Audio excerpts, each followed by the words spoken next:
Alrighty, it looks like we are live. Thank you so much, Legacy Nation, for joining us on the Tuesday, 1 p.m. Eastern, All About Sales call. We are super excited to come to you live today.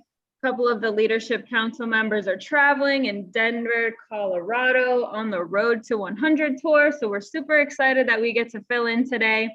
I want to introduce someone especially special to me. My hubby, Justin Balik, is going to come to you guys today and bring you some awesome sales tips and tricks, things that he's used over the years, closing sales and techniques. Justin has written hundreds of thousands of dollars of his own personal production, going out and helping families with all different kinds of products. And he has an amazing team that he trains to help do the same thing. So that is one of his favorite things to do, is to go out and help families and then bring you guys the tricks and tips that he uses that work for him, so that he can help you replicate the same process, because it's only fun if we all make money together. So without further ado, I'm going to go ahead and turn it on over to you, Justin Balik. Thanks, Sydney. That was awesome. What up, y'all? How you doing? Fired up and honored to be on the call today, Legacy Nation. Like Sydney said, some of the other Leadership Council is going around the country on the road to 100. Last week we did Florida. We were in Tampa, and then we were down here at our place. This week we're in Denver and Colorado and Arizona. And next week we're going to be in Texas, coming to a city near you. So it's crazy, guys. I'm telling you what, the excitement and the momentum with this company right now. I was just telling Sydney, I was like, I don't know if I've ever felt this in 9 years of doing this. No joke, guys. And we've had teams that have done millions of dollars a year in production in our group, and it's never been like this before. So I'm just here because I want to put some gasoline on that fire, baby, and maybe get y'all to write just a little bit more premium. Or if you're struggling and you're brand new, hopefully this will help out. So I got some stuff I was going to go over, not in any particular order. So it's going to be kind of non sequitur, different sales tips and different strategies and different stuff that I do. So what I would say, first of all, is this, okay? The skill part of sales is being able to create trust and a relationship in a short amount of time, okay? And one of the biggest things that I hear new agents, or even people that have been doing this a while, that they say, you know, this is what's happening to me, this is why I'm not making sales. And that is, if they're sitting with somebody, that they get a, I want to think about it, okay? Now, let me put something into perspective for y'all, all right? This is so cool because I used to do this all the time in front of the room, and we haven't had this in a couple of years because of the pandemic, but I'm gonna bring this to you now and hopefully this helps somebody. So check this out, y'all. The people that we're talking to, I mean, for the most part, we're not calling random lists of people. These are people that filled out a form saying, I want insurance, whether that was yesterday, whether that was a month ago, or whether that was 2 years ago. They filled out the form saying that they wanted some insurance. And the only reason that we still have that form is because no one helped them out, okay? So here's what I always used to talk to people about, is this is an emotional sale. It's not a logical sale. And I'm gonna go through that really in depth, but here's why I bring that up with the leads, is if there was some way that you could magically teleport to someone's house as they were walking out to the mailbox to turn in that information, to turn in that lead so that it comes back to us, if you could just show up there, you would make a sale with that person every single time. Why is that? Because, guys, think about this.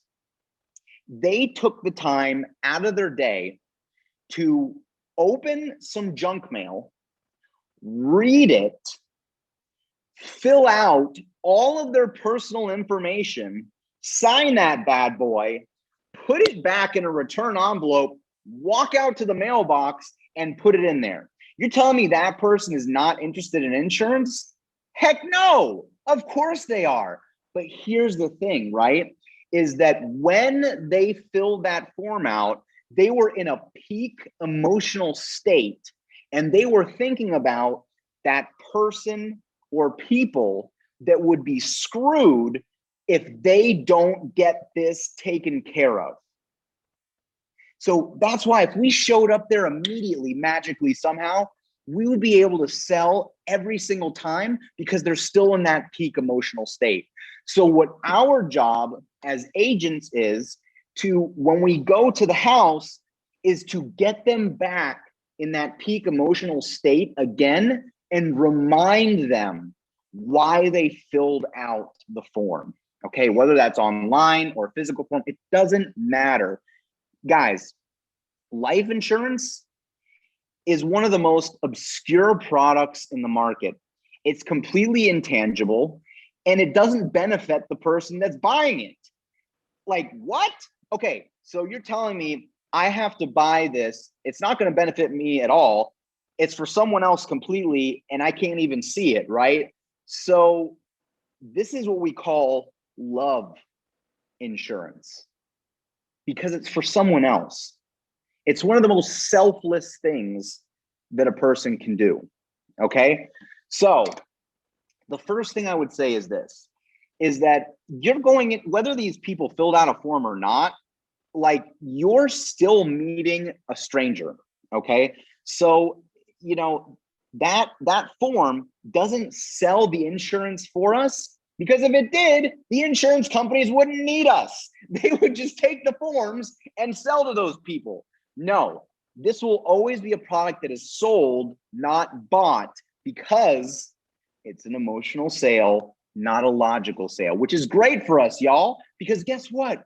It's logical to have insurance. So if it was a logical sale, we would be out of a job because everyone would already have insurance already. So I thank God that it's an emotional sale. All right.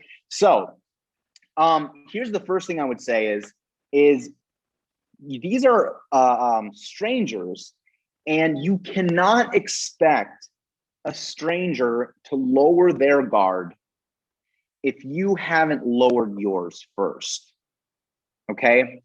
So in our presentation, the in-home presentation, we have a page on there, and it is the most important part of the presentation. I don't care if you can't hardly speak English.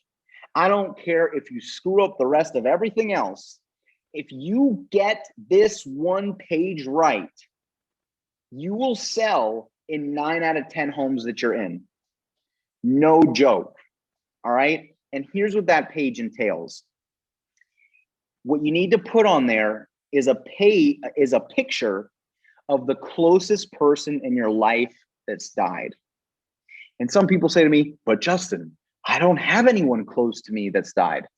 Okay, here's what I know. Whether it's a friend or a relative or a third cousin twice removed, you have had someone in your lifetime that you know that has died. I don't care how close or not close you are to them. What I said is the closest person in your life that's died, okay? So you need a picture of that person, all right? And that's gonna be in your presentation. And here are the different things that I need you to find out about this person. The more specific it is, the better.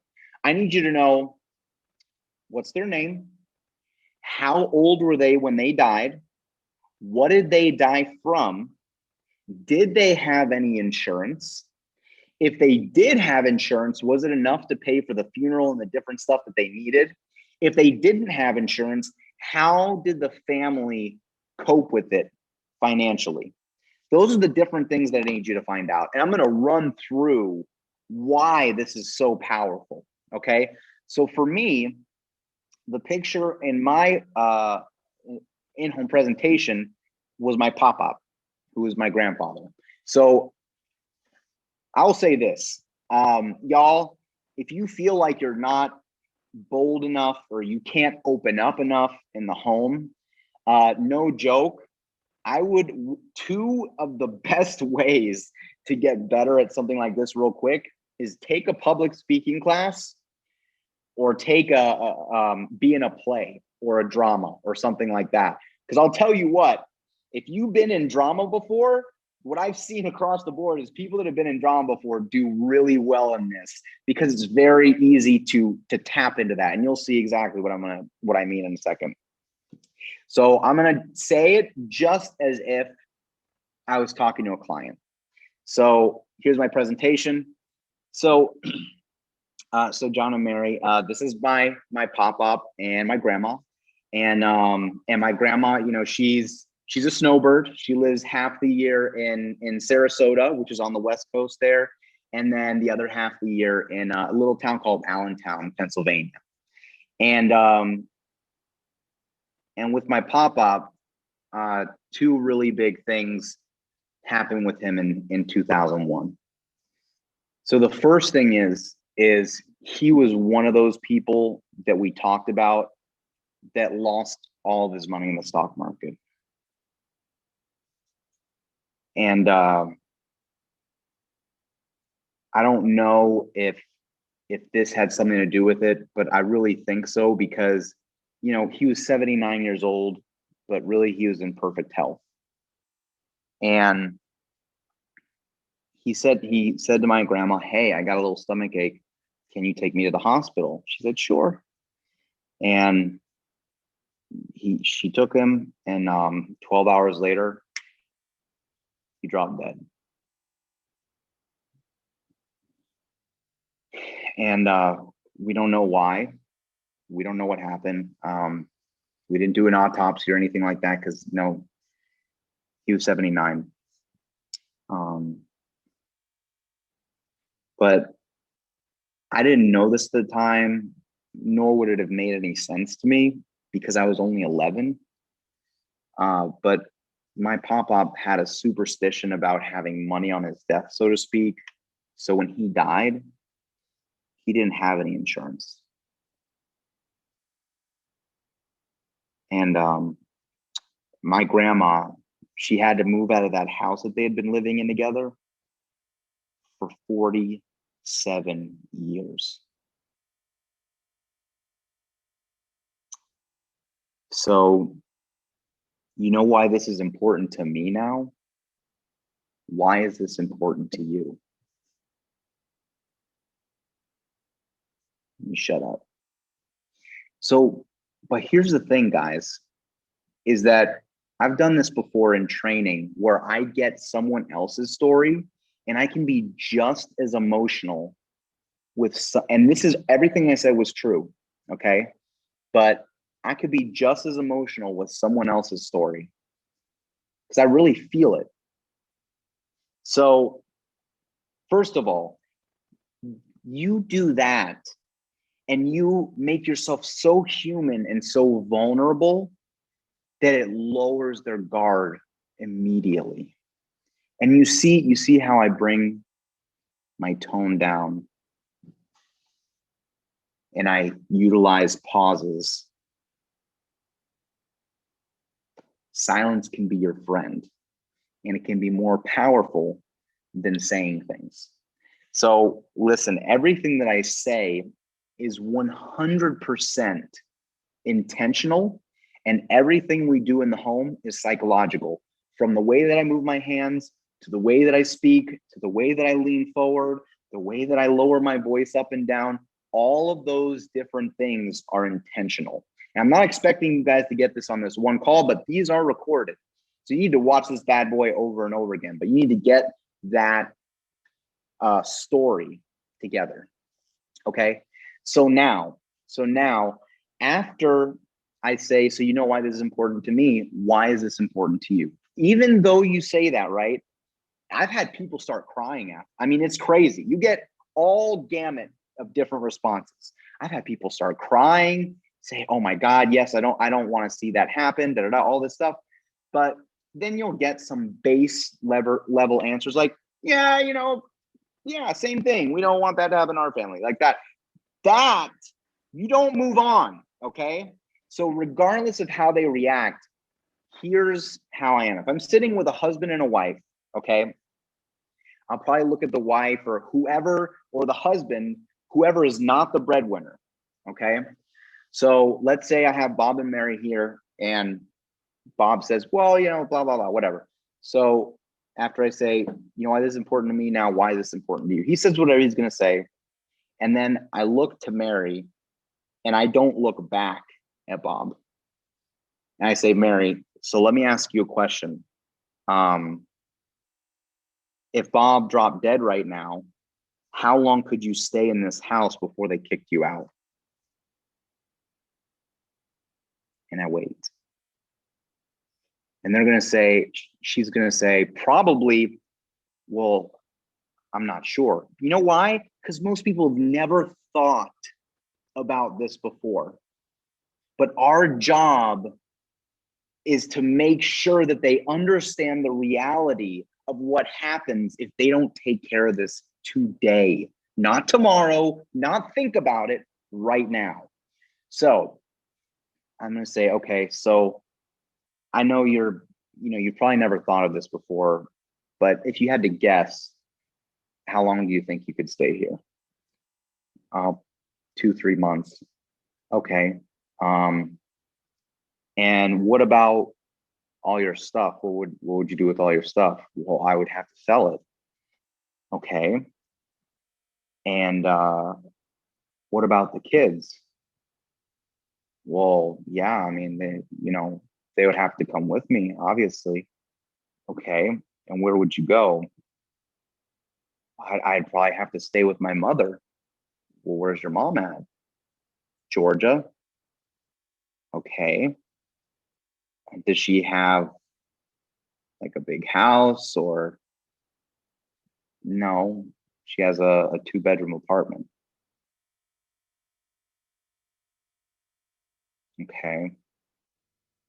So let me get this straight, Mary.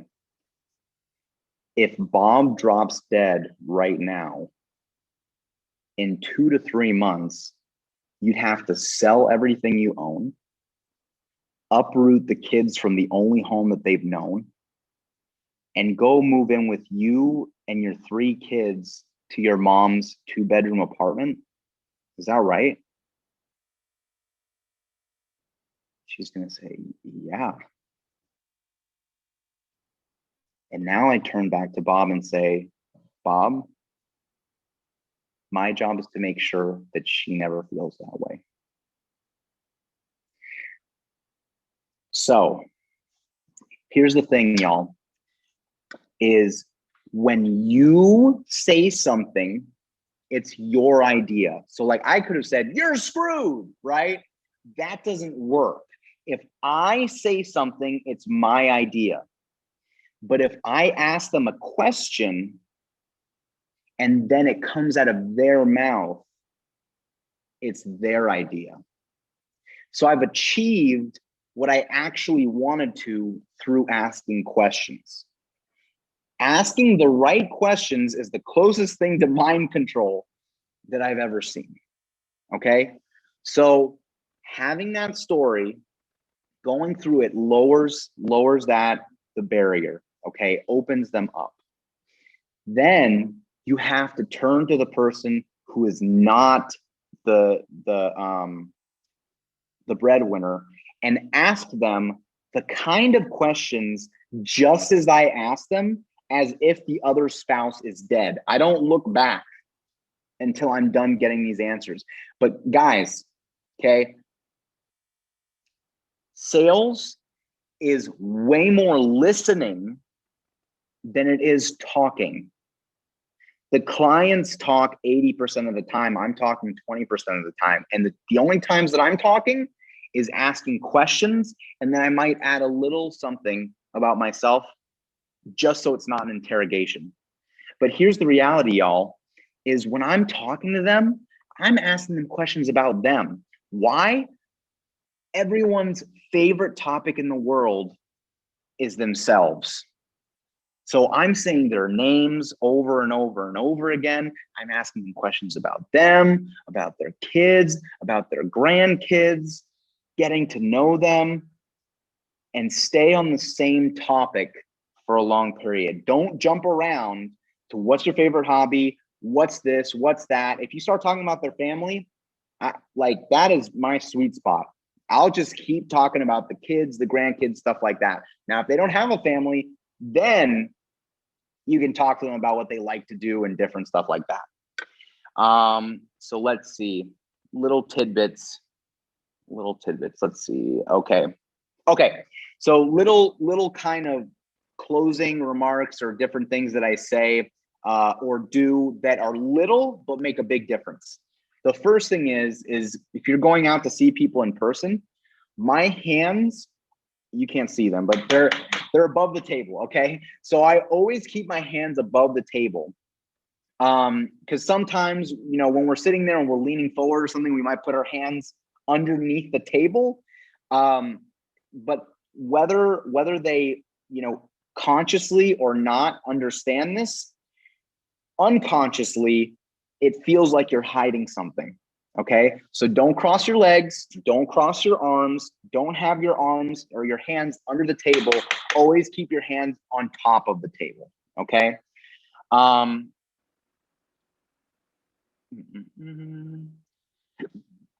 Yeah. And when I'm asking questions, most of the time I'm asking questions that I already know the answer to. Okay. So the questions might sound stupid, but here's the thing is, like I said before, I can't tell them anything. I can't say, you need to do this, right? Because then it's my idea. I need to ask them the questions that's going to get the result that I want or that you want, right? Okay. So what I will say is, you know, I do the thing. Okay, my job is to make sure that she never has to feel that way. So after that, I start asking them different questions about their health and different stuff like that. And I put together 3 different options. Okay, if you're newer, you're probably going to have to call your manager or someone else to help you with that. So you'd call up. So hey, for you new people that are worried about calling your manager in the house, they don't think that you're stupid. Okay, they actually think you care about them more because you do that. And here's what you say: Bob and Mary, I think I have the perfect thing for you, but I just want to call my product specialist just to make sure I'm getting the right thing for you. Okay, hold on one second. Now, okay, the funny thing is, as a new person, you may have no freaking clue what to write them. But still, I think I have the perfect thing for you. I'm just going to call my product specialist just to make sure. And then you're going to call me or Sydney or whoever, right? And you're going to say, hey, sitting with Bob and Mary, they got this, and this. What do you think the best program is? We're going to let you know. And then you're going to write down 3 different quotes. And what I always had is I always had my hand in front of it. You can't see, but I would be like this. If the table was here, I'd have my hand in front of it as I'm writing it down. And then I would put my phone on top of the quotes because okay.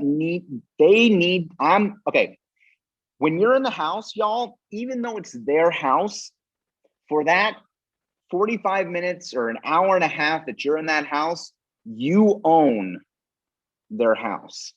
Okay. So for instance, when I would go in homes, the first thing I would ask for is a water bottle. Hey, I'm thirsty. Could I get some water? Why? Like I said, it's all freaking psychological. Every little thing, it's a little bit of control, Whether they know it or not, that's exactly what's happening. Okay. So I write down the 3 quotes, I put my phone on it, and I say, hey, look, Bob and Mary, I'm just the representative. As much as I want to be the person that says yes or no, it's the company. So the only thing we would do is fill out the health questionnaire and send it to the company to see if they say yes or no. Does that make sense? Yes. Okay. Now they've just agreed to filling out the application before they even see any quotes. All right. Now I turn it around to them and I show them and I say, of these 3, which one of them makes the most sense to see if you qualify? That's it. And then they pick one. Okay. But going back to before, when I said the think about it, guys, check this out. The husband, or vice versa, whatever, but in our example here, the husband just had to hear from his wife how screwed she would be if they didn't take care of this today, not tomorrow. If they didn't take care of this today, she'd be out on the street living with her mother within a 2-month period. So how on earth is he going to say, I need to think about it, after his wife just said in front of him how screwed she was going to be? So y'all, I know some of the things I said were a little out of order, little here and there and whatnot. But the thing is if you build that value and you build the emotion, then you're going to sell almost every single person that you sit with. That's just the way it is. So Sydney, did you get any questions that came in, or do you have anything else that you want me to touch on before I close out? Nope, I think you absolutely crushed it. And I'm getting texts about how simple but impactful you make it. So I would say you did a pretty dang good job. Thanks, babe. All right, y'all. Well, hey, thank you guys so much. It's my pleasure being on here. It's my honor to help you guys. And we're just going to keep on doing it, y'all. If you need any help from me or Sydney or anybody, we're just a phone call or a text away. All right. Legacy Nation, love you all. Peace out.